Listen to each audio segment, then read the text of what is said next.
میری اذیت کا اندازہ کر سکتے ہو، میں نے اس کو خود بول کر بتایا کہ مجھے تکلیف ہوتی ہے تمہارے اس لہجے سے اور اس رویے سے، اور اس کو پھر بھی کوئی فرق نہیں پڑا۔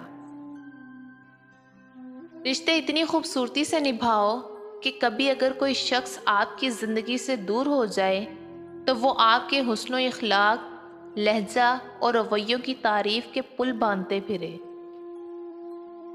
اور پتہ ہے، میرا بھی دل کرتا ہے کہ میں زندگی کو کھل کے جیوں، یہ نا امیدی اور مایوسی کہیں دور چھوڑاؤں، لیکن وہی کسی کا چبھتا ہوا لہجہ مجھے اذیتوں کی ان وادیوں میں دھکیل دیتا ہے جہاں مجھے اپنا وجود بوجھ سا لگنے لگتا ہے۔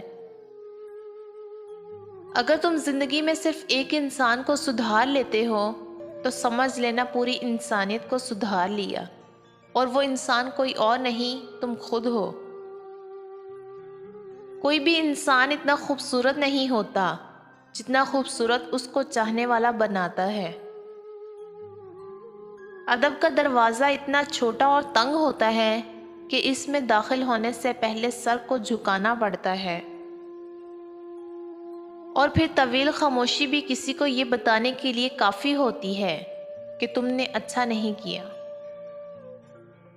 ہر شخص زندگی میں کبھی نہ کبھی کسی نہ کسی کو اپنی نیندیں اور خواب سب کچھ سونپ دیتا ہے، اور شاید تمہارے معاملے میں میرے ساتھ بھی ایسی ہی ہوں۔